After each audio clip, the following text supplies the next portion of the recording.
Start with some remarks and recognition of Franklin Knight before we have the introduction of the keynote speaker.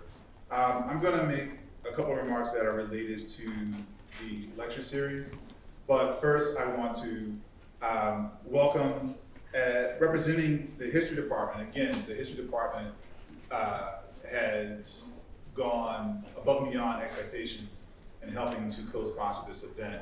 Speaking on behalf of the history department is my colleague, William Rowe, who is the John and Diane Cook Professor of Chinese History.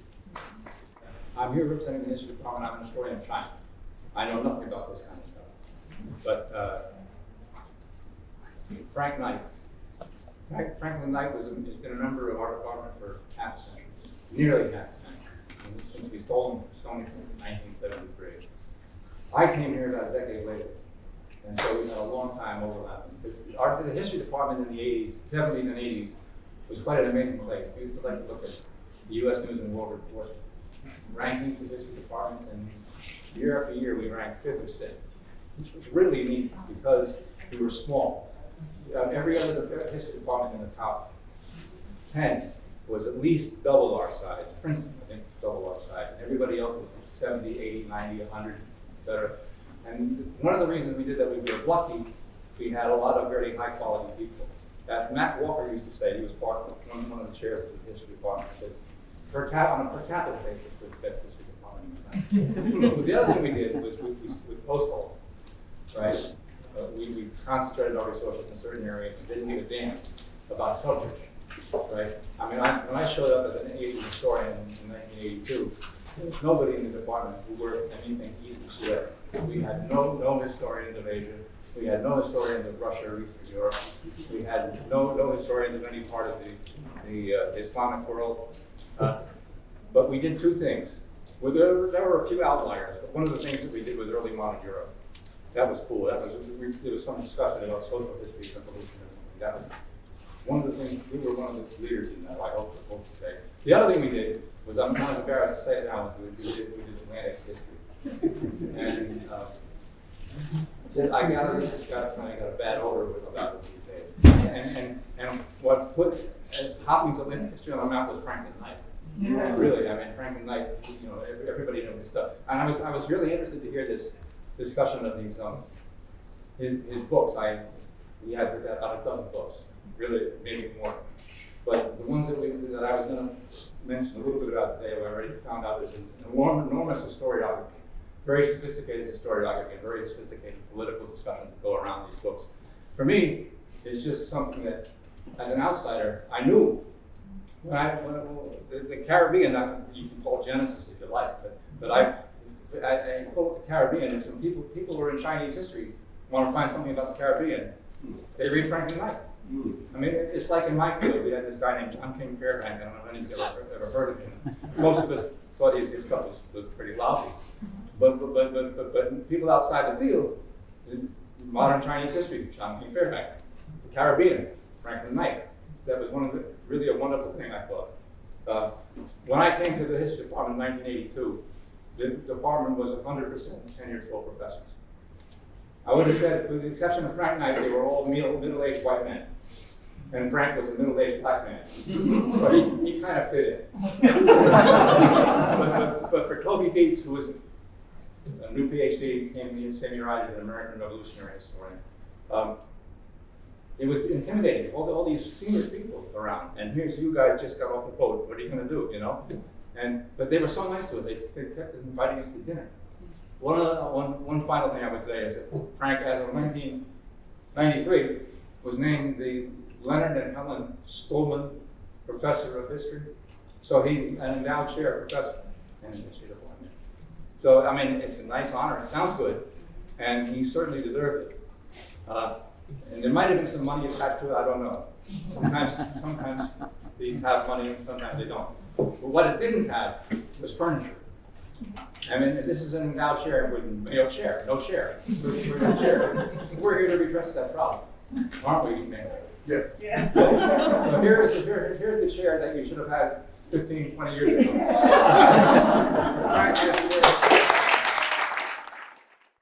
So the other thing I just want to do before we begin with the keynote is just to say a little bit more about why I had this idea on learning about Franklin being the second Black person in his department and the first Black person to secure tenure at Hopkins. And I'll give this personal anecdote, but it's not really about that experience. I think it's an experience that a number of people can relate to.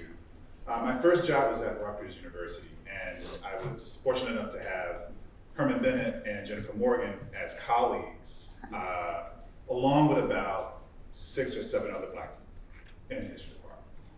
I was one of 2 Black people in my graduate program at the University of Illinois. The other person I had known since we were 19. We were tired of hanging out, right?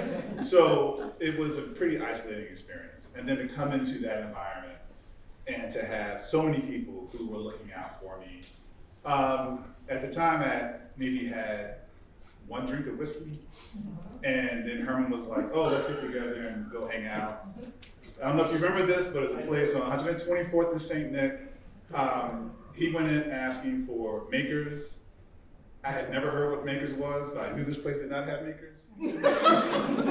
But that prompted me to find out what makers is, and I'm thankful for that experience. But Herman and Jennifer, as well as a number of other people, really looked out for me when I was at Rutgers. And then I went from there to the University of Texas into the African and African Diaspora Studies Department, a department of about 26 people, only 2 of whom were not Black. And then after 10 years there, to come to Hopkins. And when I interviewed, I had heard the stories about Hopkins Seminar and how bad things could be. And I was surprised to come in and it be such a great department. The colleagues were really great, but that I had several Black colleagues, both in the department as well as around campus, that it wasn't, I think, maybe by 2016, there were still only 4, or no, there had been 10 people in arts and sciences total. 3. 3, okay. And I think there are like, what, 6 now? In the history department? History is 8. 8 people in the history department. So I've been fortunate enough to kind of consistently go to these institutions where Black faculty like Deborah Gray White and David Levin Lewis, Ted Gordon, Omi Joni Jones of Texas, and Franklin Knight, Ben Vincent, Nathan Connolly at Johns Hopkins University have really done the work to make these institutions that otherwise would be extremely inhospitable for a kid who grew up and is not the most urbane upbringing in Kansas City, right? And so in part is to acknowledge that Franklin Knight has done a great deal of work to help transform this institution, not only the history department. And that's why it is a lecture series that will stay in the Center for Africana Studies, and that is why it is called the Franklin W. Knight Lecture in Black Studies. And so it was a pleasure when speaking with Sasha about who to invite to give the inaugural lecture, that she was like, yes, invite Herman, and Herman readily agreed. I don't think it took maybe 30 seconds for the phone call for him to say, yes, I'll do it, I'll move stuff around, I'll be. In the process of that, I began conversations with Johns Hopkins University Press based on an external review that had suggested a distinguished lecture series with a book publication out of the press.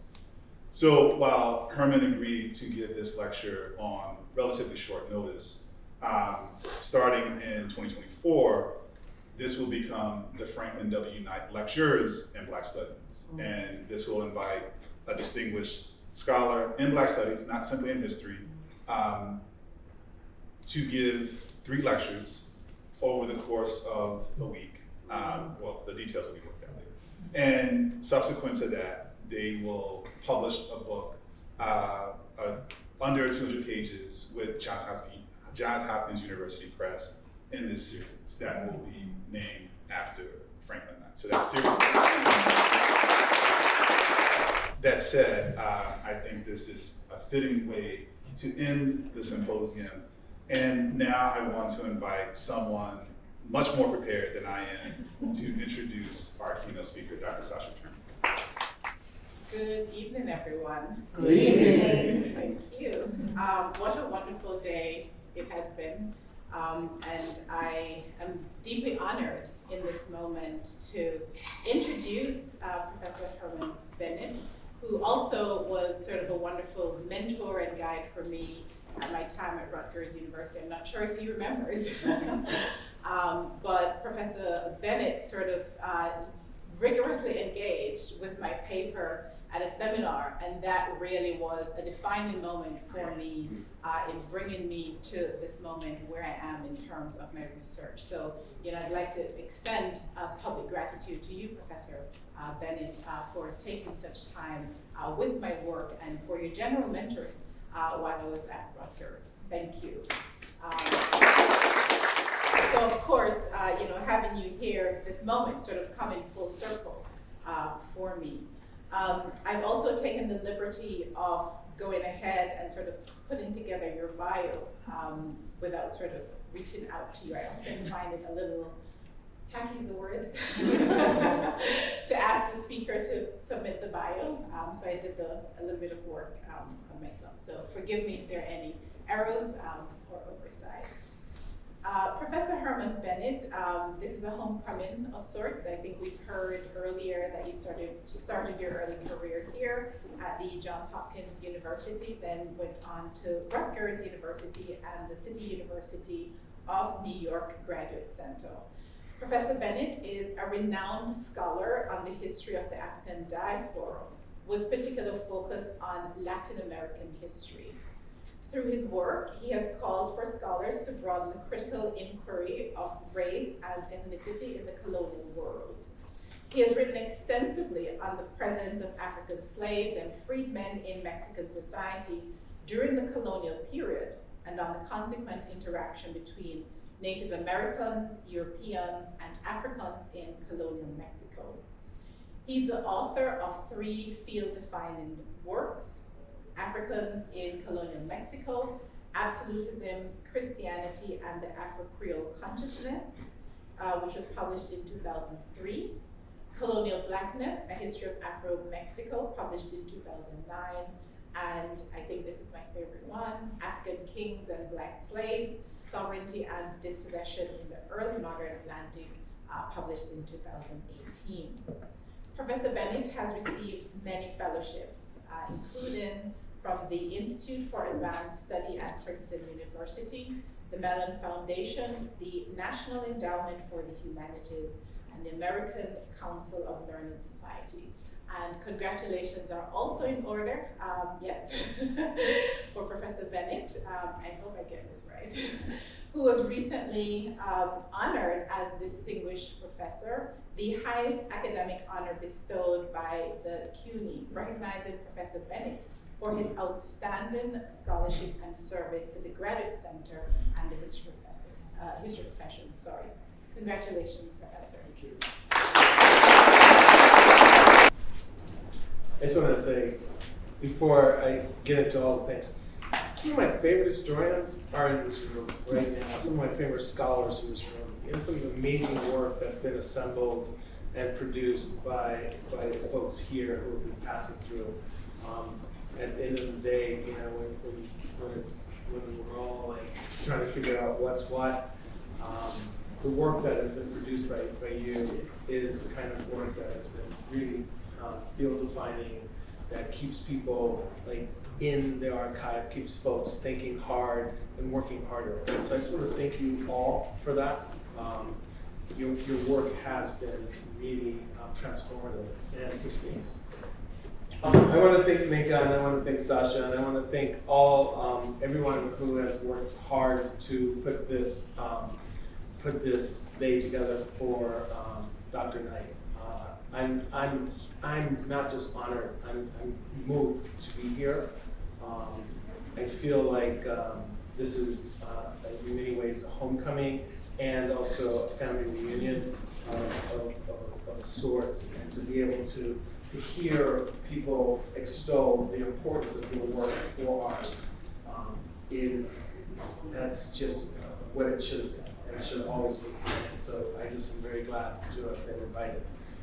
I'm going to try to model something here of like how some of the work that what we heard, all these panels today, and the work that is embodied in Franklin's work. I'm going to sort of do something that I rarely have done. For those of you who know my work, I tend to sort of be a lot more abstract, conceptual, and theoretical, and I'm going to actually try to do something much more like empirically driven, that is in some ways theoretically oriented through the way I'm trying to frame it, right? So I'm trying to tell a story, and I think that in many ways it does the kind of work that I was hearing folks on the various panels do. So let me just sort of start here. What happens to our understanding of the age of revolution if we acknowledge the existence of substantial clusters of free blacks in the Atlantic world? Animated by this question, I intend to describe one of the largest yet neglected slave and free black revolts in the history of the Americas, the 1795 revolt in Coro, Venezuela. The free black majority in Coro represented a significant source of tension, which I argue pressed on the local social order in the province, as did other clusters of free blacks in the Americas. The accumulated proceedings, Mind in the Archivo, sorry, thank you, Jennifer. Mind in the Archivo de las Indias, Sevilla, underscored a threat that the 1795 revolt posed to the local social order because of the range of alliances, the movement's scope, and the objectives, along with the timing of events in the contours of the revolutionary Atlantic. In the context of a colonial slave social formation, such demands and the presence of a free black majority offered a revolutionary challenge. But at its core, this talk asks us to think about the free black majority in Venezuela through an implicit connection to an earlier and concurrent genealogy of freedom cultures among African-descended peoples in the New World, who by the 18th century were experiencing a deep and sustained process of what we generally identify as creolization, which in fact was a politics far more layered than the dynamic associated with the classic formulations of creolization. So that's kind of the abstract of what I'm going to do. Literally, I'm going to walk us through a slave revolt, and I'm going to think through, and I'm trying to figure out how we can actually make some sense of a really pretty significant event that, like a lot of these events, like if we think about what Vince Brown has recently done with Taki's Revolt or Marjorie Carr's, right? There's a way in which we sort of think, oh, what more can we say and about Atlantic revolutions in the second half of the 18th century. And one of the things I think that we actually need to sort of acknowledge is that we can say a lot more, right? And we need to be saying a lot more, not just in terms of scale and scope, but also in depth and density. And so here's an effort to do so. And just the beginning of it, in some ways. On the morning of December 15, 1796, Caracas's ranking criminal official, Don Josef Bernardo de Artiqueta, entered the prison cell of the free black Josef Leonardo Chirinos. Accompanied by other officials, including a scribe, Don Bernardo instructed Josef Leonardo with a clear and intelligent voice that the judges of the Real Audiencia of the Captaincy General of Venezuela had sentenced him to death. As the Spaniard conveyed the judge's decisions to the caudillo of the rebellion, or caudillo of the rebellion of Coro, who was also referred to as the head of the revolution, an event involving hundreds of enslaved people, free blacks and Indians in the province of Coro, west of Caracas, he reported later that all ceremonies required by law had been observed. At 10 in the morning, 2 days later, December 17, 1796, Don Bernardo, heading an even larger entourage of officials and infantrymen, escorted Josef Leonardo from the chapel in the military garrison to the plaza. As the proceeding entered Caracas' plaza, the sentries positioned Josef Leonardo at the gallows while the assembled crowd waited for the executioner, a black man named Agustin Blanco. Agustin Blanco subsequently prodded Joseph Leonardo onto the gallows, placed a rope around his neck, and then proceeded to extinguish his life. Afterwards, the executioner manipulated the warm body into position for his next act. With exacting precision, he severed Jose Leonardo's hands, which were then salted and placed in the separate boxes.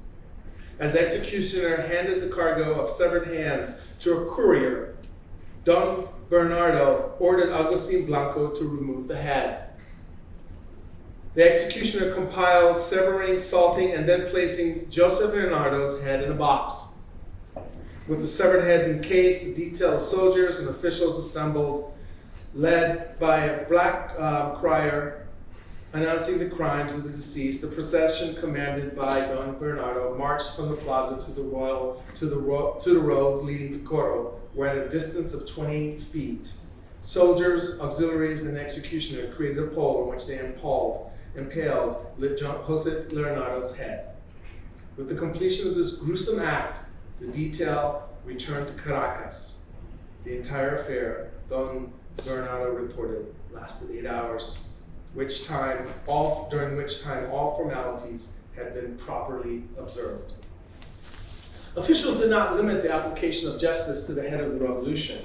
At the outbreak of the revolt, Spanish authorities administered summary justice, killing numerous combatants in a surprise attack and the initial skirmish. The military commander of Coro summarily executed more than 24 insurgents, fearing that in the heat of the battle, his troops could ill manage the surging number of prisoners. After hostilities subsided, Spanish officials sentenced 55 black militiamen in addition to 9 of their sons. And I think it's really going to be important. It might be important in the subsequent part of the story, but 9 of their sons as well, right? There's going to be a family dynamic in this that I think we have to sort of eventually grapple with in terms of politics of the 18th century and free black politics with regard to black parental authority that's acknowledged, or masculine authority that's acknowledged, that wasn't necessarily acknowledged in the earlier generation, right? So saying hijo de padres, or mi padre as this person, right? And so that the sentencing is something that I'm really kind of keen on. Royal judges banished the older militiamen of little use to the Navy for life. In addition, authorities sentenced dozens of slaves or enslaved people, free blacks, and Indian tributaries to hard labor for periods of 6 to 10 years. Officials also exiled an equal number of the accused to presidios throughout the Indies. Among the women, a handful of them were publicly flogged, while officials sent others into exile. From the outset, violence characterized the revolt and the Spanish response. The insurgents executed Spaniards irrespective of their gender or status as planters. Since the rebellion commenced among field slaves and free blacks with ties to the land and kin in the countryside, planters and members of their extended households comprised the initial victims. For this reason, the local Spanish reaction was vehement, brutal, and bloody. Planters ruthlessly pacified their estates and the surrounding countryside. Vengeance and a desperate effort to restore order initially motivated the terror, typifying the local Spanish reaction. This terror was primal, deeply imbued with fear, but also anger, coming as it did from a deeply personal place. The violence manifested by royal officials derived from different origins, thereby conveying distinct meanings. The execution and gruesome display of Jose Leonardo Chiriño's hands and head underscored the sovereign's penultimate expression of royal power, the taking of life and the will to make the lifeless body an example to others. Through such acts, royal officials brought the king's power to punish and discipline dramatically into relief. Spanish officials punished Jose Leonardo for his rebellious deeds, while his brutalized body was to serve, notice, and discipline others into accepting the omnipotence of the sovereign's power. Executions were, of course, dramatic events staged to restore the social and symbolic order. But in the hands of royal officials, executions represented more than wanton acts of violence. and execution symbolized the workings of justice. Even in Venezuela's colonial slave society, royal officials worked assiduously to avoid allowing the king's authority and power to be rendered as naked violence. Justice and its application distinguished the king's realm from that of others. For this reason, Don Bernardo and other officials engaged in elaborate ceremonies, the observation of formalities, and detailed protocols. Even the execution of a free black or of a free man of color, a Sambo, warranted careful attention to ritual and pomp. Justice demanded as much. Indeed, by focusing solely on the execution of Jose Leonardo Chirinos, in lieu of situating the execution's cultural significance in the contours of colonial politics, we can lose sight that the dramatic act was the culmination of elaborate proceedings designed both to render and restore justice, thereby asserting the sovereign's authority. In an effort to reconstruct the history of one of the largest yet neglected multiracial status-crossing revolts that occurred in the Americas, I turn to the proceedings and the recorded formalities by insisting that all written records, official accounts, diaries, confessions, reports, artwork on the event be gathered and then shipped to Spain via Caracas. Royal officials, under the pretext of justice, literally assembled a colonial archive in which a slave and a free black revolt on the margins of empire assumed importance in the age of revolutions. In saying as much, I'm not suggesting that the Crown's effort at generating an archive determined the significance of the rebellion. Clearly, this was not the case. The revolt of 1795 carried weight in this revolutionary era because the extraordinary alliance between rural slaves and urban free blacks, Creoles, Africans, and Indians, black rustics and black travelers, and natives and strangers, field hands and black militiamen. In forging this alliance around freedom for slaves or freedom for the enslaved, the secession of the sales tax or the alcalbala, and the formation of a republica or a commonwealth, we discern the complexity of the conspiracy, which in turn brought attention in a local society into relief. A threat against the plantocracy was not, however, synonymous with a challenge to colonial rule. What I'm saying is this. The accumulated proceedings underscore the threat of the 1795 revolt posed to the local social order because of the range of alliances, the movement's scope, and the objectives, along with the timing of events in the contours of the revolutionary Atlantic. In the context of a colonial slaves formation, such demands were by definition revolutionary. But the seduction to render the 1795 revolt meaningful through the prism of republicanism that followed in the wake of the revolutionary Atlantic and was a motivating factor in the Spanish-American Wars of Independence, we lose sight of the specificity, local histories, and local politics that played a critical role in channeling and translating exogenous dynamics into colonial politics, in which royal authority, but also the sizable free black population figured prominently. Even as the insurgents attacked Spaniards and their properties, we need to understand the specificity of their fury and distinguish it from a conscious assault against the sovereign's authority, or simply the quest for freedom. By situating the 1795 revolt in the cultural practices of colonial politics, I do not intend to challenge the comparative, synoptic, or Atlantic perspectives. Indeed, I seek to enhance the heuristic and theoretical work that such perspectives have produced through an engagement with specificity. Stated differently, there's something very personal in the proceedings, formalities, and the execution of Jose Leonardo Chirinos, a form of intimacy in which the king's presence loomed large. The king, through his ministers, justly punished Joseph for he had violated the colonial intimacy of sovereign and subject. As the proceedings intricately recorded the biographical details of offenders and their sentences along those who were pardoned and exonerated, we see the elaborate workings of sovereignty. Beyond the administration of justice, sovereignty also shaped the events that led to the revolt.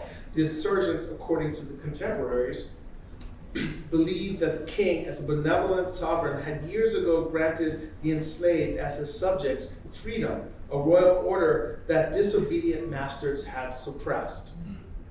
In an effort to rectify this wrong, the enslaved revolted, but were joined by free blacks who felt that the manner in which the corregidor, a royal official, enforced the sales tax also represented an abuse of the sovereign's authority. In making the distinction between Spaniards, the sovereign, local officials, and planters, the enslaved and free blacks displayed a political acumen that calls for a more subtle reading of colonial politics. Events in the revolutionary Atlantic, of course, enabled the revolt, perhaps fostering a culture of expectation. But to imagine a slave revolt in San Domingo, of which Venezuela's inhabitants were fully appraised, transformed the political horizon of Coro slaves and free blacks overnight from a social order based on subject to one framed around citizens, or even its possibility, denies the cultural politics of colonialism in which black life in Spanish America would remain embedded well into the 19th century. What I'm after here is an understanding of specific politics in the contours of revolutionary times, which refract, resist, and reformulate events and ideologies, rather than represent those political sentiments in ways that denies the gravitas of local histories and circumstances. Revolutionary currents traveled, but individual channeled words, ideas, and language through particular circuits, rather than simply seize and adapt ideologies wholesale. A cultural perspective illustrates how Atlantic revolutionary sentiments and local colonial politics jointly reverberated in the 1795 revolt. Though imbibing the revolutionary currents, slaves and free blacks acted politically against the planters who denied them freedom and the corregidor who taxed them unjustly. But they did so as rebellious subjects operating within the sovereign's orbit. Even in Coro, a regional backwater on the edge of frontier and empire, royal authority was sufficiently present in the local fabric, thereby requiring decades of intermittent struggles before subjects could imagine themselves as citizens. Framed another way, I'm not asking whether or not the revolution in San Domingo traveled, which scholars, Frank Knight among others, have conclusively established.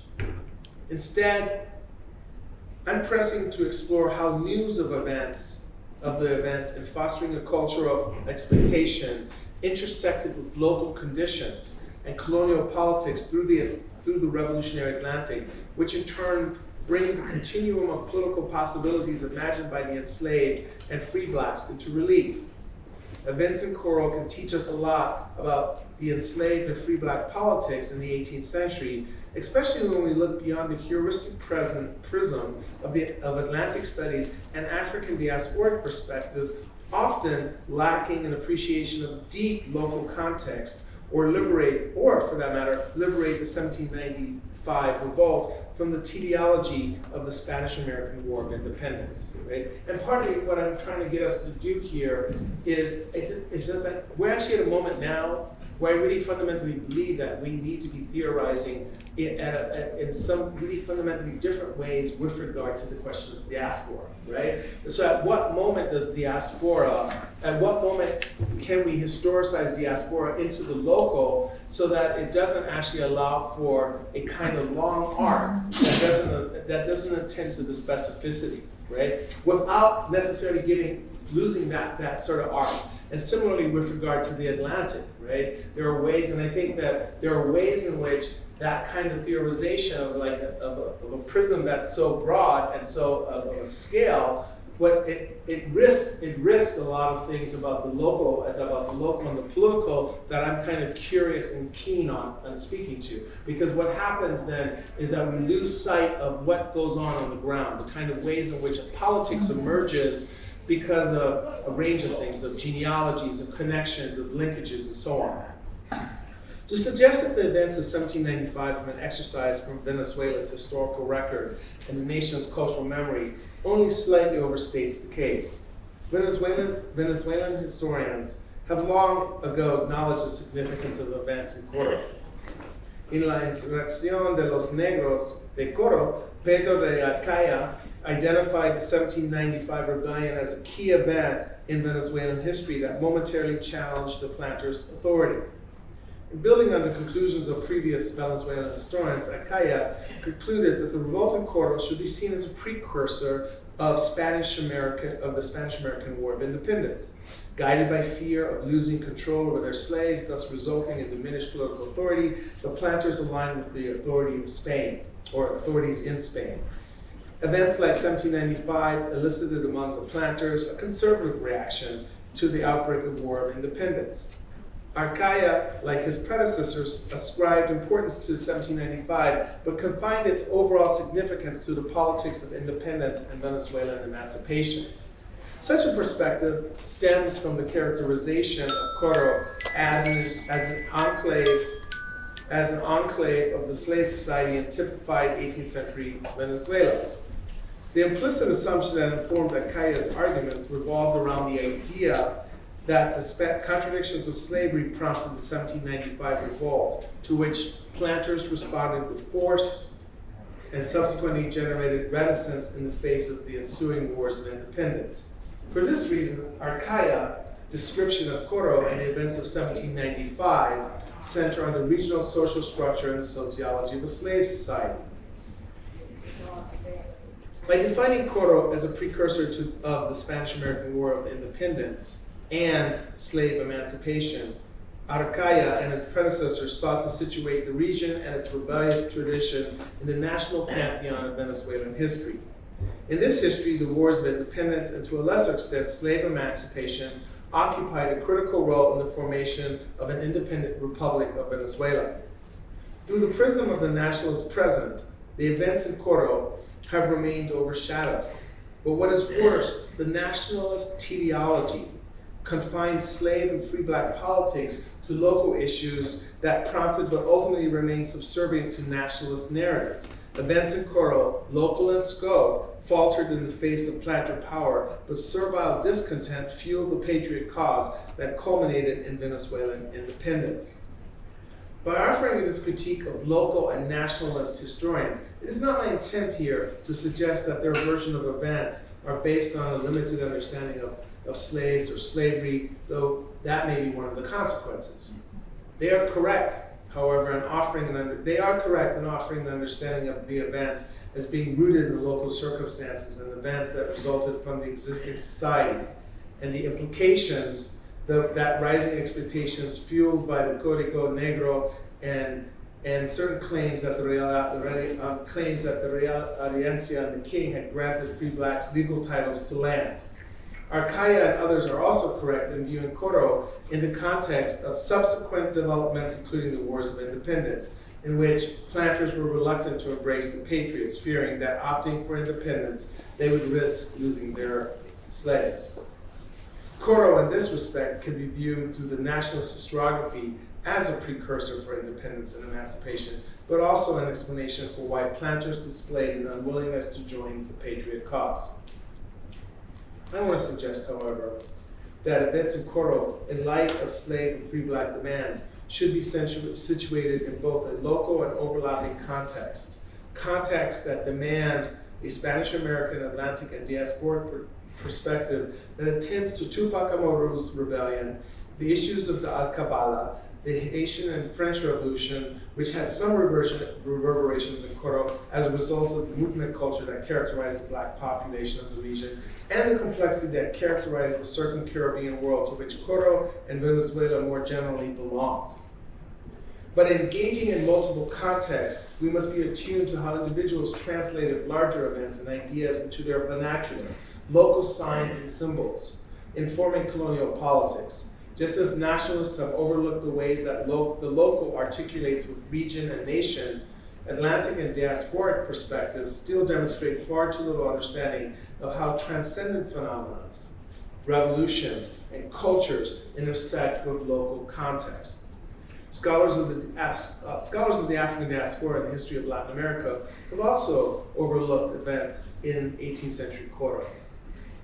The Coro Rebellion, which took place in May of 1795, followed in the wake of the American War of Independence, the Tupac Amaru Rebellion, the outbreak of the French and Haitian revolutions, which individually and collectively attributed to its historiographical absence. In terms of scope and impact, the events in Coro did not rival these better-known social and political movements. Consequently, scholars of the Caribbean and New World slavery have rendered the 1795 revolt into the shorthand for the revolutionary Atlantic, a site where news about the Sandoman Revolution landed. Planters and authorities projected the revolutionary consequences of those momentous events onto Coro's rebels and their motives, characterizing the events as a rebellion, a motin or an insurrection. Authorities and planters invoked revolution as a way to reference recent developments. On more than one occasion, the movement's leaders were simply referred to as the head or as heads of the revolution. In light of the revolutionary events in Saint-Domingue and its metropole, France, the term revolution expressed a discursive specificity for local elite and royal officials. Even if the French Revolution in Saint-Domingue did not play a concrete role in events in Coro, the events, the threat and the stated goals of the enslaved, and the Free Black Rebellion were of such fundamental nature that its consequences assumed revolutionary proportions. The speed and ease with which the elite and Spanish officials restored order probably led the events to be cast in lesser terms by antiquarians and local historians, thereby explaining why scholars of Latin America and the African diaspora have largely ignored Coro's rebellion, or Coro's revolution of 1795. And so, glass of water. Are you guys still with me? Yeah. Yes.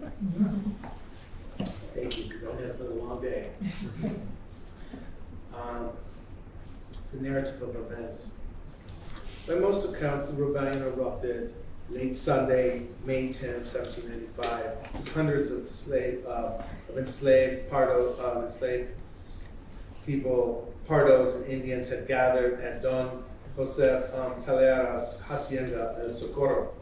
The crowd at El Socorro had assembled for a neighborhood festival of fandango, a regional dance that is, which offered a group of conspirators that had been meeting regularly at the adjacent hacienda another opportunity to confer. Only after the rebellion did the Spaniards learn that the conspirators gathered regularly, but the frequency of these meetings increased with the appearance of a French ship off the nearby harbor, Puerto Caballo. Rumors that the ship operated freely in Spanish waters in the absence of Spanish troops and armaments prompted the insurgents to stage the rebellion before reinforcements arrived in Caracas. As the frivolities ensued, the small contingent of conspirators withdrew to discuss their plans. The conspirators were guarded, but gatherings of slaves and free blacks were a well-established practice, demanding little effort from the insurgents. Confident in their authority, the Spaniards, owners of most of the people assembled, did not require supervision of this massive gathering of enslaved people, Native Americans, and free blacks. Similarly, black mobility raised no concerns among Spaniards accustomed to seeing the enslaved and free blacks traveling back and forth to their conucos, that is, their provision plots. As one planter observed, slaves and free blacks often assemble on different estates for festivities. Nothing about this gathering raised suspicion. Numbering a handful of men and a boy, enslaved and free, the conspirators acknowledged that the Sambo Libre, Josef Leonardo Chirinos, as their leader. But it is conceivable that the following events propelled Chirinos into the vaunted role as leader. El Socorro was Chirinos' home. His wife Maria de Dolores Chirinos and their children, lifelong residents of El Socorro, belonged to Don Josef, who in turn had employed Josef in various jobs. Perhaps Josef's intimacy with El Socorro and with the resident Spaniards explains why on the night of May 10th he boldly entered the mansion house armed. After a heated confrontation with the resident Spaniards who were in the midst of dining, Joseph stormed out of the house with Don Nicolas Martinez, a long-term guest of the Telleria household, in hot pursuit. As Joseph led his armed pursuers under the cover of darkness toward the Hacienda's Trapiche, or sugar mill, the other conspirators, and there's a long list of them, surrounded and assassinated Don Nicolas Martinez. With this fatality, the 1795 revolt began. As the insurgents mobilized the following day, they directed their attention to Coro. The city's 6,000 inhabitants were still unaware that a revolt had erupted the night before, and they were now its targets. Don Joseph Telleria, the owner of Socorro, left Coro on the morning of the 11th in the company of his wife and daughters, his brother-in-law, Don Pedro, the owner of nearby hacienda, and his family. The departure proved fatal. As the hacendados and their families approached the cumbre of a site where a hand would be posted, the insurgent sentry attacked and killed both families. In the meantime, the majority of the rebels proceeded to San Luis, where they attacked the Estanco de Tabaco, a site of royal authority, and assaulted the corregidor before moving on to the other haciendas. As a contingent of 200 black insurgents led by Juan Cristobal approached the haciendas, their respective owners escaped into the hills, only to see the flames from a distance engulfing their estates. In the aftermath of the revolt, the official report concluded that the insurgents, by destroying an altar and staging and stabbing an image of Santísima Trinidad, had engaged in acts of iconoclasm. As the main force meandered towards Coro, a smaller group set up on the hacienda of Santiago, Santa Lucia, Santa Diego, Floria, before joining the contingent led by Juan Cristobal on the city's outskirts. In the early afternoon, officials in Coro and the city's inhabitants learned of the rebellion that engulfed the area, when Don Urbina and a loyal servant, presumably an enslaved person or a free black, arrived with dire warnings. Having made their way on paths through the hills, they warned that the blacks intended to attack the city, sack and kill all the whites. Officials sounded the alarm, calling the city's male inhabitants to arms. As dusk approached, the rebels moved within sight of Coro. A Spanish force ventured beyond the city walls, intent of launching a counteroffensive. The strategy worked, since the Spanish-led force routed the insurgents' vanguard, capturing 2 prisoners. As the Spaniards interrogated the prisoners, the Pardo, Juan Jose Francisco Bello, revealed that with nightfall, a frontal assault would begin. And with this intelligence, Coro's highest officials decided to act by again taking the battle to the insurgents. Shortly thereafter, a force composed of Spaniards, Indians, and free blacks launched a surprise attack, killing and capturing a number of the insurgents. Though outnumbered, the Spanish-led force, with a couple of cannons, leveled this devastating blow against the rebels' main body. One official wrote, quote, "It was a slaughter. There on the plain appeared 25 dead bodies, and the signs of blood suggested that many were hurt, while bodies sowed the field on the same plain." After a brief interrogation of 24 prisoners, Don Marino Ramirez ordered their execution. There would be no quarter granted. After the rebellion, Don Mariano Ramirez justified his action on several occasions, always invoking the contingency of the moment, the size of the rebel force, and the small number of Spaniards. Following the military confrontation with the rebels, Don Mariano Ramirez learned that the enemy was not simply behind Coro's walls. The royal insurgents had made cause with Captain Joseph de Charida, the commander of the Free Black Militia, and his troops, most of whom were Loangos, who had fled from Curacao and were residents of Coro.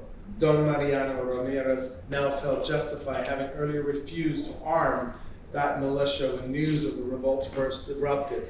Evidently, Jose de Charida, along with the men under his command, appeared at the armory when the initial alarm was sounded and asking for weapons, but Don Mariano Ramirez denied their request. After a second attempt, black militiamen participated. stormed the armory, but by then it had been depleted. Mariano Ramirez, in turn, had the armory surrounded by forces loyal to him and royal authority. Now, Mariano Ramirez had proof the militiamen's actions were the result of their complicity in conspiracy, rather than as an affront to their honor. Don Mariano Ramirez had additional members of the militia rounded up, placed them under arrest. And later that night, however, Josef de Charida Gonzalez and 2 accomplices attempted to flee. In the resulting skirmish, the Spaniards killed 3 Luangos, including the true mastermind of the 1795 rebellion. The following day, May 12th, Don Mariano Ramirez ordered the execution of 25 black militiamen. Later, he would claim again the contingency of the moment. Intent on confronting the main force of the rural insurgents, Don Mariano Ramirez ordered his troops to attack again, but now many of the rebels had deserted and in many cases returned to their estates. Over the next few days, Spanish-led forces encountered periodic skirmishes, but the tide turned decisively in their favor. And finally, Ramirez offered a general pardon to all willing to surrender and provided information leading to the apprehension of the rebellion's leaders, especially the Sambo, Leonardo. Later that day, he noted how an order was in effect to arrest all the wives of the Negros Luangos. From Don Mariano Ramirez's perspective, discipline needed to be restored and justice distributed now that the revolt was over. Rebellions and military campaigns against them have a tendency to overshadow the ideological and political dimensions of insurrection. As has often been the case, the official record gives authority to the military campaign and frames the insurgents' behavior as atrocities and their claims as obscenities and blasphemies.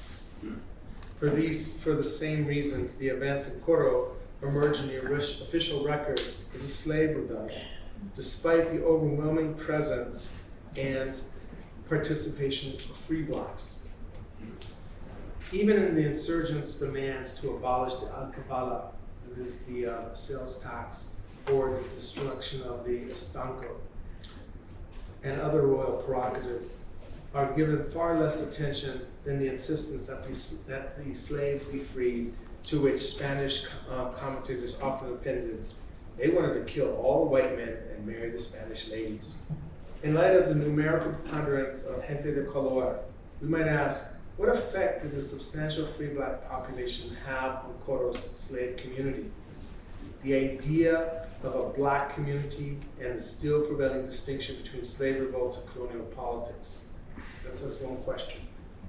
Does the size of Coro's free black population and their deep ties with slaves compel a reconceptualization of the slave community and its forms of resistance? Posed differently, in what ways did Coro's 12,000 free blacks, in contrast to 3,000 slaves, 3,000 whites, and 7,000 Native Americans, influence the definition of politics in Coro, right? So 12,000 free blacks. By the outbreak of the revolt on Coro's western coast of the Captain General of Venezuela had experienced a rapid economic growth, decline, and stasis characteristic of numerous plantation complexes throughout the Americas. Export crops, tobacco, sugar, and especially coca, were central to Coro's plantation complex and that of Venezuela's in general. African slaves initially constituted the core elements of the labor force, but as other regions in the Americas experienced economic expansion, Venezuela's planters found it increasingly difficult to attract slavers interested in replenishing the African labor force. But a century or more reliance on African labor had resulted in the growth of a Creole slave population and eventually a free black majority throughout the Captaincy General.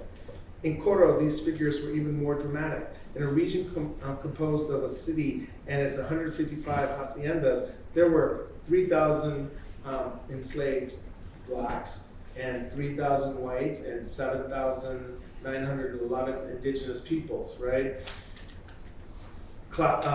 But still 12,000 free blacks, or 12,000 persons identified as gente de color libre. In a plantation society, a larger free black had emerged, which alongside existing social relations between masters and slaves, whites and blacks, shaped the internal dynamics of Coro's black world. Coro's population figures and resulting political calculus suggest that the conventional prism of slavery, a hermetically sealed universe under the domination of slaves or under the domination of masters, in which slave interaction was largely restricted to other inhabitants of a given estate, might not apply in light of the ambiguity that enabled the growth of the free population and whose presence transformed social relations. What I'm proposing here is far from fantastic and quite in keeping with the internal dialogue of the proceedings. From the moment the Spaniards reported on the events of 1795, they framed the incident as a slave rebellion, often referencing los negros esclavos de la montaña de esta ciudad, or los negros esclavos de las haciendas de algunos libres y mulatos. The persistent concern resided with negros esclavos, not with some free blacks. Indeed, the stated concern with negros esclavos, who at 3,000 numbered less than whites and were clearly overshadowed by the free black population, seems curiously misplaced. But in actual practice, and on the basis of whom the Spaniards punished in the aftermath of the rebellion, free blacks were deeply implicated in the events, and on the basis of their numbers, mobility, and access to resources posed a far greater threat to the existing social order. Interestingly enough, the Spaniards displayed a reluctance to characterize the event as a free black revolt. They just simply refused, right? It's not in the documents. And perhaps this has to do with the carnage and the violence on the estates which targeted slave owners. The spectral presence of dead masters and mistresses centered the anxieties about the master-slave centered anxieties around the master-slave dynamic, as opposed to acknowledging more complicated social landscape. Right? Simply stated, Spaniards framed the slave rebellion as the organic tensions of a slave society. They harbored little ambiguity towards slaves. Free blacks, however, represented another matter. Spaniards expressed real ambivalence concerning free blacks. At their core, these sentiments reflected an anxiety about the free black majority on whom Spaniards had come to rely as buffers and intermediaries. To acknowledge the free black complicity in the revolt, which the Spaniards did in administering justice, risked unraveling the fiction of liberty which allegedly united Spaniards and their erstwhile descendants of slaves. Slaves and individual free blacks, most, not all of them, constituted the problem. Okay? But the Spaniards' inability to acknowledge the free black population general complicity in the revolt involved more than the collective anxieties of whites. Deluded by the rhetoric of their social taxonomies, Spaniards believed that freedom assimilated libres, or free blacks, into the free community, though not as equals or social desirables. Right? So it's like a kind of idea of freedom, but an unequal freedom that positions them in a different way. But nonetheless, they were free, and then therefore the main contradiction would have been around slavery. And so, in doing so, Spaniards suppressed the reality that free blacks had fabricated distinct social selves that still brought them into constant contact with the enslaved. As Spaniards mistakenly conflated social status with social selves, they obscured the ways in which free blacks agitated for ever greater rights, thereby steadily engendering the new synthesis of colonial politics. As mobile, masterless, and in many instances, cosmopolitan subjects of the Spanish sovereign, free blacks enabled a new horizon of possibilities for slaves and black life in general. The Spaniards, and for that matter, scholars of Spanish America's inability to conceive of free blacks and exhibiting social selves blinded them, and now us, from seeing how free blacks shaped the meaning of politics in this corner of the Spanish Empire. The analytical significance that we need to take presence of the free blacks into account should now hopefully be obvious in the case of Coro. In the wake of the revolt, Don Manuel de Carrera, Sandaro with deep family ties to Coro's plantocracy, who also took arms against the insurgents, drafted a memorial of extraordinary clarity and acumen. Far from simply characterizing the events as a slave revolt, Don Manuel insisted that a series of developments related to the origins of the free black population and their steady effect on the slaves, the origins of the turbulence or insurrections, acknowledged Don Manuel, resided in slavery. But in the last 20 years, Don Manuel observed, the free blacks, or libres, began to struggle against the discipline, order, and policia, and the hacendados established for subordination of, but the policia and the governance that the hacendados established for the subordination of the enslaved and free blacks were lacking. Unlike other reports, military diaries, and testimonials, Don Manuel's memorial was a rather detached historical reflection given the author's role in the counterinsurgency. And so I'm going to sort of get to a part where what I'm trying to do with this report here in the memorial is to sort of say that there are these planter intellectuals, and they're all that I'm right now working through, where I'm actually looking at how they're sort of theorizing an event, and that theorizing of the event happens in relationship to the Spanish authorities, right? So that the level of politics that I'm actually talking about in relationship to this archive, this assembled archive, is that there's a lot of contradictions in it, right? That what we might perceive as contradictions, so that the Spanish community itself is offering multiple kinds of readings of the event alongside the free blacks, alongside the enslaved. And that those need to be read in conversation with each other, but also in conflict with each other, in tension with each other. And so Don Manuel's memorial underscores the extent to which politics, leadership, and political organization figured in the 1795 revolt.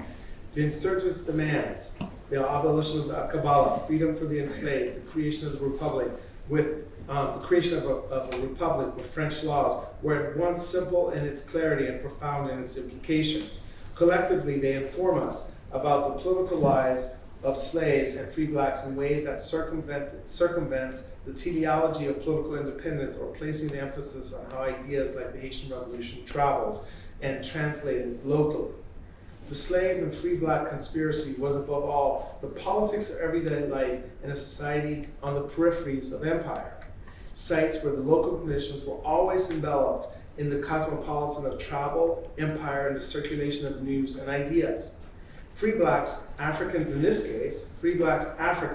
case, clearly brought the idea of rights and autonomy, if not independence, to the political process that resulted in the 1795 revolt. Charidad, after all, had ventured to Caracas and possibly the Spanish court so as to secure his and his men's rights, guaranteed by the sovereign, to the land that they and their families had been cultivating for years. Charidad's success in securing these rights counted as another in a series of political victories for free blacks and the enslaved, more so for free blacks, however. In many respects, however, the free blacks, by invoking rights, drew on a political tradition that traced back to the earliest black presence in the Americas. In this tradition, the Crown's presence loomed large as guarantor of rights, which, like colonial politics, played a significant role in the events of 1795. Thank you. One of the things I'm trying to do in this talk, obviously, in the talk that's in conversation with, I want us to think about, here's Venezuela, right? And Franklin Knight's work on the Caribbean opened up an understanding that there is a place that not only Afro-Latin American history, but that a place like Venezuela needs to be in conversation with the Caribbean. That we, and the reason I stumbled on this, how I stumbled on this archive, was through the reading of the work of Franklin and others in the Caribbean who were talking about the travel, right? And suddenly I'm like reading like Naipaul on Naipaul's some essays that he had written on around some essays where he was talking about some kind of conflicts in the 19th century, right? So it was like scholars who were thinking about the Caribbean, and they were looking and sort of talking about movement, not just in the 19th century, but movement in the 18th century, movement in earlier periods. And so that just led me, while we were in Spain, just to sort of say, hey, like, let me go look at this archive that existed, and how to think about movement, but more importantly, how to think about these kind of areas, these geographies that sort of occupied a rare space in, is that Latin America, is that the Caribbean? But for folks like Frank Knight, there was a way in which that was already theorized as part of both Caribbean and Latin America at the same time, right? And that still is one of the fundamental divides in the fields that we belong to, right? There are, so when Ben asked, Lhasa, really? President of Lhasa?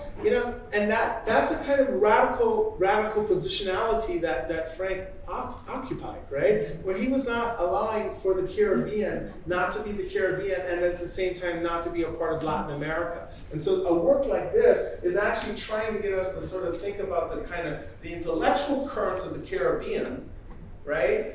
The intellectual currents of the Caribbean, to think about then, on the other hand, the frameworks that come out of Latin America, right? And how we can think of Tupac Amaru, the Spanish Wars of Independence, but then the Haitian Revolution, and all that in these ways, but without having those currents being overdetermined, because there is a way in which the local actually does an enormous amount of work, right? That you have to think about levels of translation, right? So as you're dealing with movement of people, you're also having to constantly think conceptually, how are they translating these things, right? What does franceses mean right here in this moment, at this moment in 1795, and how is that different than how they're thinking about, and in fact, many of these guys actually were in Haiti, right? They're traveling with their masters on the same ship because, as you guys all know from his work, there's so much movement going on there. What was the movement about from those 12,000 free? Where was it? Where was that movement? I mean, in one sense, we talk about the movement of the enslaved across. Well, they're moving. So first off, most of them are coming from Curacao. These are runaways. These are runaways from Curacao who established their presence in the Captaincy General off the coast of Venezuela, and they're all mostly men, right? So there's a whole thing too. There's a gender component. And these are runaway men who wind up establishing a connection through the Clunucos with Venezuela, the enslaved people in Venezuela, and those become their partners, their wives, right? But not only that, but then their kids, right? And then there's this whole thing, what's happening with them. And the sentencing becomes really interesting, right? Because what happens is, like, a lot of these young boys who don't participate in the events are then put on these prisoner ships, where these fathers and boys are on the ships, and the daughters and the mothers are sent into exile, right? And so I just want to think about, and I think we need to be thinking about that, because what's happening is the Spaniards are also saying, like, oh, these people have deep family connections here, and we can parse those, right? And we need to sort of see this we need to think about domesticity and the politics around that, domesticity, politics, and rebellion. Thinking about the way you're reading the 1795 uprising quarrel kind of in dialogue with Linda Rupert's work on maritime marronage, right, from Curacao to Venezuela. The question I have, though, is about the intervention you make at the beginning of the talk, kind of calling on us to think about the politics of subjecthood in the age of revolution, and not just the discourse of citizenship, right? And in particular, the kinds of claims-making practices of free blacks in Spanish America through the language of subjecthood. Right. So I just wanted to ask you a bit more about that, right? Like, in terms of thinking about the legal status of free blacks in Quito in 1795, right? You kind of say toward the end of the talk that there's a bit of a hierarchy, but kind of what were the legal claims that free black people were entitled to as subjects of the Spanish crown, right? And why might they have articulated their critique through the language of subjecthood versus the language of citizenship? Right, that's good. That's a brilliant question. Thank you. Let me hold on to your question right there. I just wanted to say that in our field, right, the Latin American field, we would there's a way in which it's encapsulated in one set of books or a book, and it's called Purchasing Whiteness, right? Yes. And that to me is in some ways problematic, right? Because what we're looking at here is that this free black population develops their own sense of expectations at the level of politics, their own sense. They are developing, as Franklin was saying about the skills, right? These are the people who are very skilled. They're silversmiths, they're goldsmiths, and here they're becoming master artisans and craftspeople, and they have all these skills. And for some of those skills, and they're the majority. But moreover, they have these skills, but they can only practice those crafts if they have a license that sort of says they're white, right? That there's a limpieza de sangre. So Twenham and others read this as sort of saying that they're trying to become white. It says that these individuals have become so skilled, they are free and have become so skilled, and that they're pushing up against the boundaries of like the definition of occupational limitations, right? It's not that they're asking to be white so that they can be white. They're asking to be reclassified so that they can actually attend to being dentists, barber surgeons, a range of other things there, holding certain kind of militia ranks, being able to attend to all these, and that kind of framework, right? That framework helps us understand that what they're pushing up against, and then that's why the planters are also like, hey, these guys are getting a little too, they're challenging us, right? And so there's also a circulation of papers, right? Because the Spaniards are like, are they getting these documents to become white? And and then the free blacks are like, well, the papers say that enslaved are free. So that's a kind of context as a way of getting to your question. I think we really have to, just like in the Haitian Revolution, it takes years for the shift from a thinking of being like of how one situates oneself in an order, right?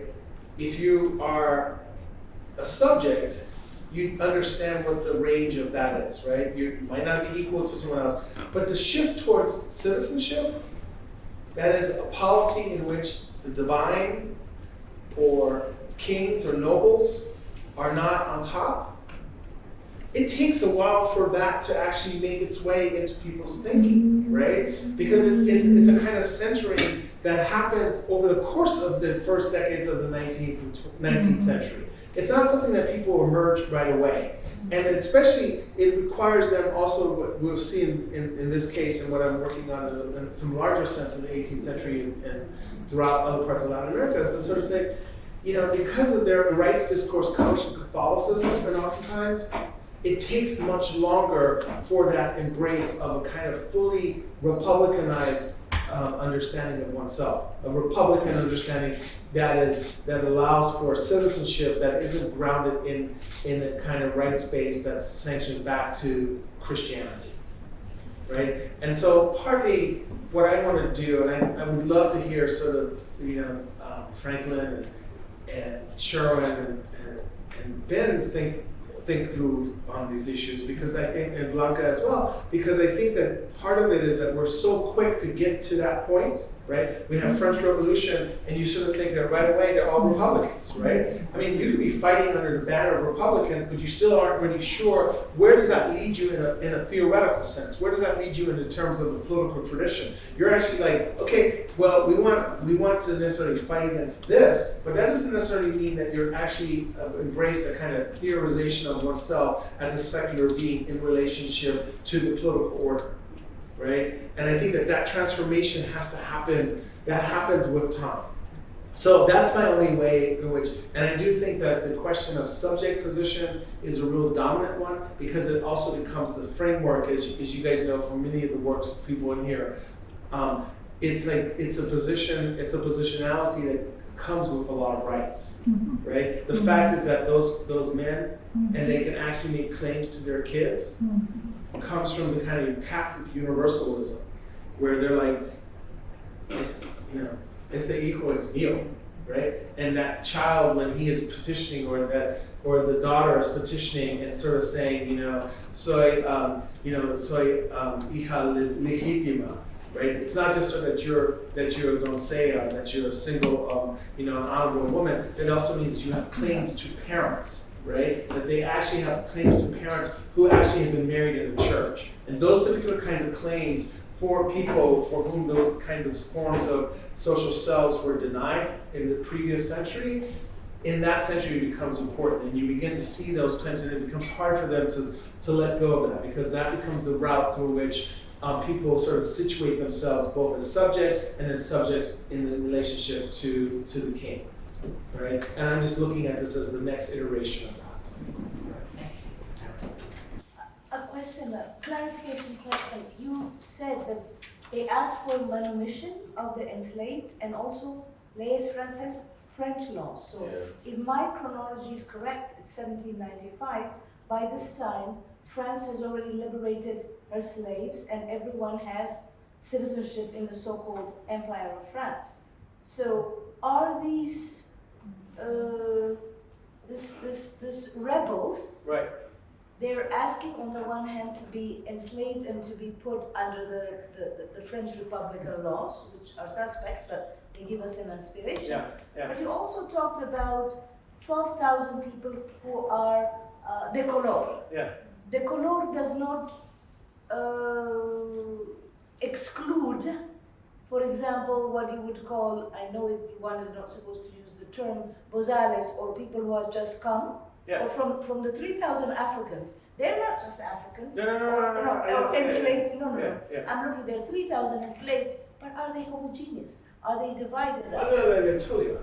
And in fact, the 3,000 enslaved, many of the enslaved are oftentimes, in many cases, women, because the 12,000 free are largely from the Curaçao community, right? So those are Africans, right? So the free, in this case, and so what's really interesting is that many of the enslaved are more like Creoles, right? A subsequent generation, whereas among the 12,000, I just didn't have a chance to work through that. There's a great amount of detail about that. We know that they're from Luangos. They're basically Bakongo peoples, right? They're Mobundo and Bakongo peoples in Curaçao, right?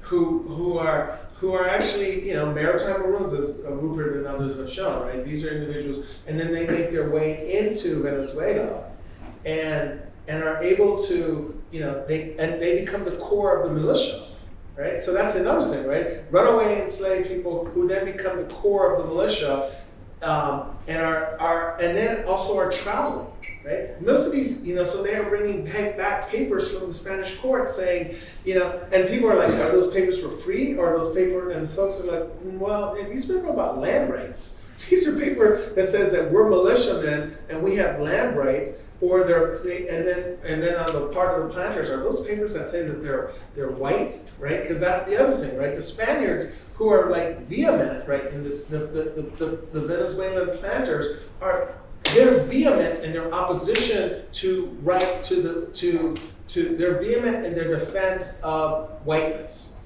right? Because it's a new plantocracy that is trying to protect itself, and these skilled free blacks are a real threat to that.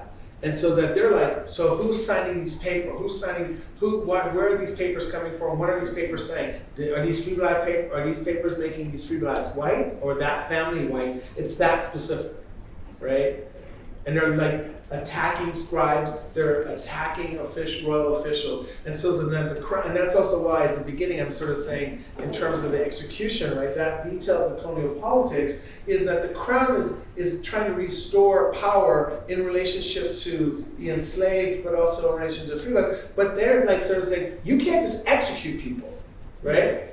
We can execute people. You can actually go and kill. You can actually, end a rebellion. But we're the ones, right? So many of these Spaniards who are like having to justify, well, we shot those militia guys. We actually just shot them, executed them right then and there. And they're being investigated in the context of the formalities, because the crown is like, the sovereign wields the power over life and death, right? And so part of what the story is also trying to get us to do then is to complicate the story of power in the context of the African diaspora, because I'm also really keen on having a lot more, just like we do this for colonial politics. I want the theorization within the framework of the African diaspora to be tuned into shifts within the framework of power, right? That we can't just have a kind of like, oh, this is the African diaspora uprooting, and that the uprooting that happens in the 15th century in the way that Walter Rodney talks about in the kind of context of Upper Guinea Coast, that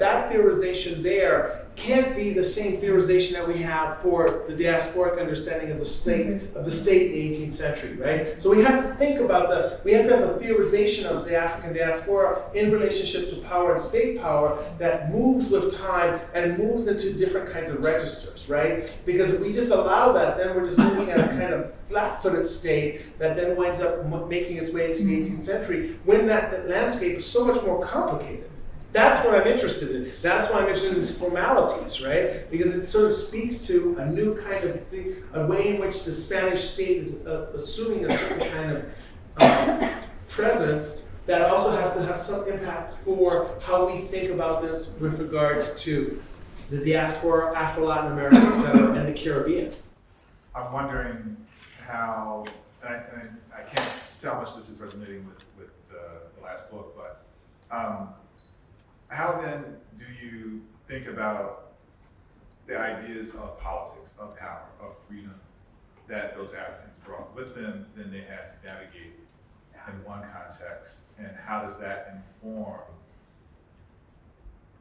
the demands? Not that it's some kind of stable conception that comes, but how does what they bring with them inform how they interact with the way that the society is structured at that local level, and might that be one of those areas that requires us to think maybe a bit differently, even in terms of what we conceptualize as freedom? Like, are they bringing up certain things to the table that maybe push what that dominant conception is at that time? Yeah. That's a great question. And can I just say that what I would suggest is, when you say what they bring with them, and keep in mind that's a framework that we use in the diaspora. It doesn't matter 15th century, 16th century, so on. And the question is, where is our theorization, right? What they bring with, how do you theorize that? How do you theorize the 15th century, what they bring with them, as opposed to the 18th century? So these Luangos, right? So that means that our understanding of like what Africans are bringing in the 18th century has to be theorized in relationship to a specificity of Africa at that moment, as opposed to a theorization that is rooted in the 15th or 16th century that we then just use as a general baseline, right? I'm going to refuse that, right? As you guys know, I mean, so like. That's why like my constant effort of like specificity sort of gets us to sort of think about, you got to do the work to know what that Luango would mean. And what does Luango mean in the context of, the Portuguese encounters with Mbunu and Bakongo peoples at that time? What does that do in terms of their conceptualizations of the social order in relationship to, having 300 years of enslavement in that area? What does that then do for notions of polity in relationship to subject positions, all of those kinds of things? And so that their notions of like what constitutes who they are has to be really fully taken into consideration, so that you can get to the question of what constitutes freedom, what constitutes like states of unfreedom in the context of Luangos in the 18th century. That's kind of what I'm interested in thinking about, right? For us to do that, right? And we know that in relationship to, it does make a difference that, in say in Haiti, that many of those folks are coming from, Dahomey, right? So that we can't then be thinking Dahomey and Luango and might even having the same kind of, and what that same kind of understanding of freedom, right? Right.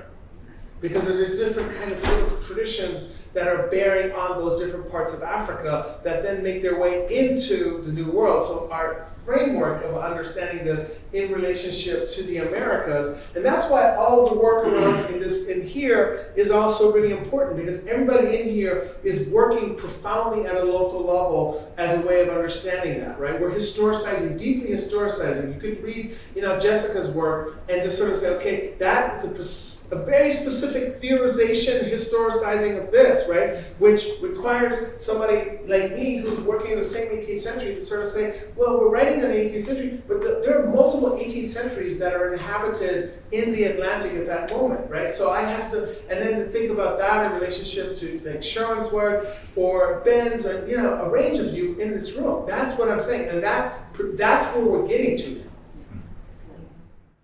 So I got to push back on this a little Okay. bit. Because as you were starting your talk and you were describing the importance of these local dynamics, and how, for instance, like starting with Venezuela, I immediately thought in my own context of how like Lara Putnam's use of Venezuela as a way of understanding like the repressive Caribbean in the 20th century changed Black identity in the region. This is part of what she's kind of describing with the radicalization of Black folk. And then as you were describing the context of free Black Venezuela in this earlier relative to the stuff that I work on, I thought of Julia Scott's work in this sense of, again, not just the kind of constant anxiety about Black uprising, but also the need to regulate in Saint Domingue, particularly the expression at the sartorial level, at a political level of free Blacks, and to what extent that kind of regulation and the messaging around that regulation also creates new Black identities and subjectivities. And so I'm fascinated to know about the extent to which there's an argument with all the hyper-local and all the particular. Can we continue to still think about ways in which, even in your context, Black identity is being created precisely because of whether you want to call it imperial, colonial, white anxieties, regulations, repressions, and particularly on the question of the free Black individual, Right. that's to me felt so resonant of like American colonization society policy in the 19th century in the US. It's like, people are always going to be very concerned about Black folk who have mobility, resources, access to paper, literacy, and so forth. And to what degree can that still provide us with not an abstraction necessarily, but a working dialectic that can say, comparatively, we can still cross 20th, 19th, 16th century and really understand the making of Blackness in response to these kind of racist regimes and their regulation? That's a great question. That's, and I don't know if I'm not sure if I'm in the position right now to answer that question, because like the one way I might want to ask is like, what need does that speak to on our part now, right? As opposed, the kind of Trujillo, the Rolf Trujillo kind of thing about the present and the past, right? Mm-hmm. Or whether or not that actually speaks to the reality of like what was on the ground, right? Because I think that our own needs to do that, right? Our own desires, our own needs are things that allow us then to sort of say, might that be what we're looking for in terms of these experiences and how we theorize and want to find stuff in the archive, as opposed to what this might look like with regard to those experiences in the way they can play themselves out historically. So that might be the one way to ask it, because like in some ways I share that with you, because that's kind of the intervention of what, to me, the Afro-Latin American history is. It's like kind of saying like, we need to, the adjective Afro is in fact a kind of invention, a desire on our part to sort of project, to make, but as it might not be a reflection, it might not be a reflection of the reality on the ground as it exists historically, right, all the time. Well, I guess I'll put the question just a separate way briefly. Why are planters so afraid of free Black people?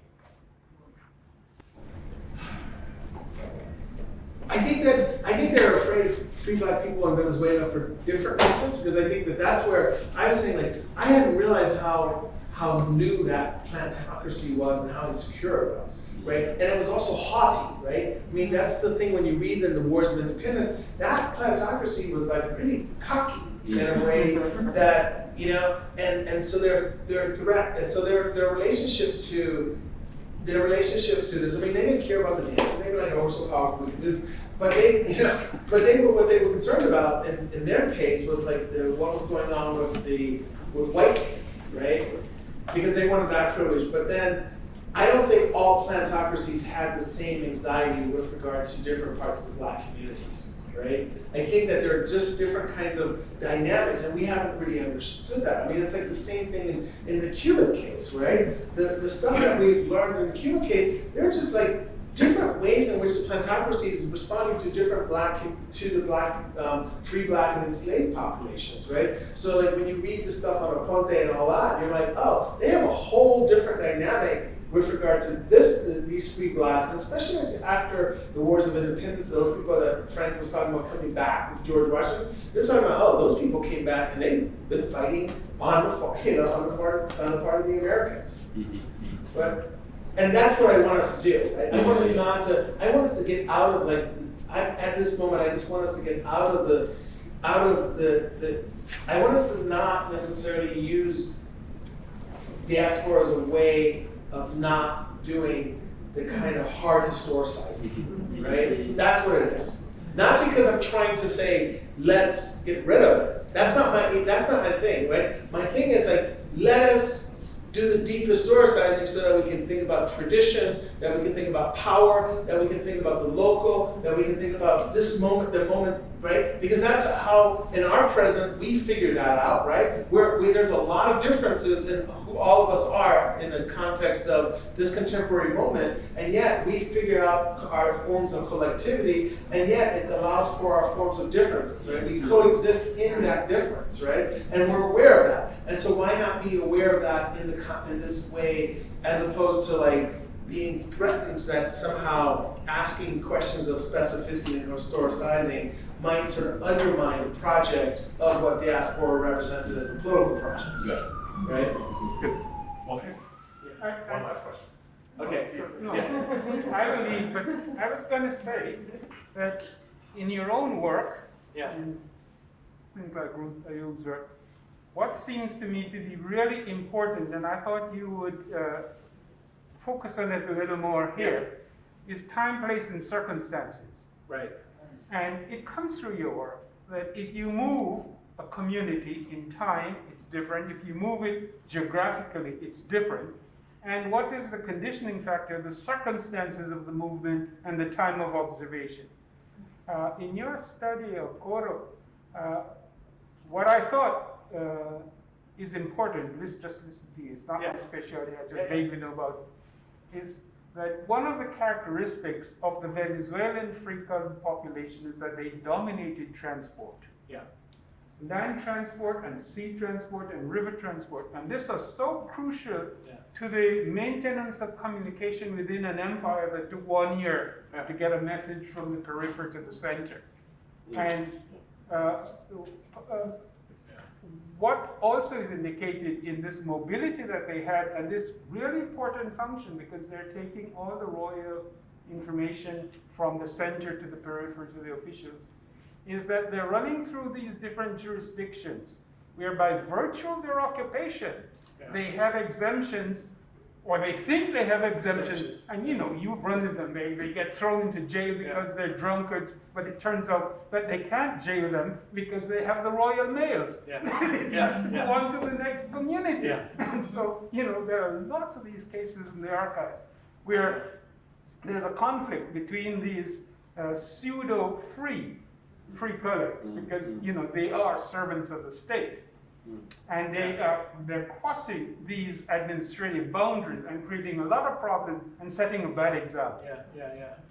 Setting a bad example only because they appear to be more free than they really are.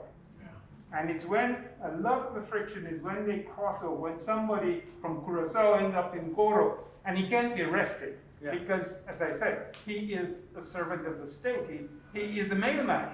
You can't arrest the mailman. He is the state. Yeah. Well, thank you guys, and thank you, Franklin.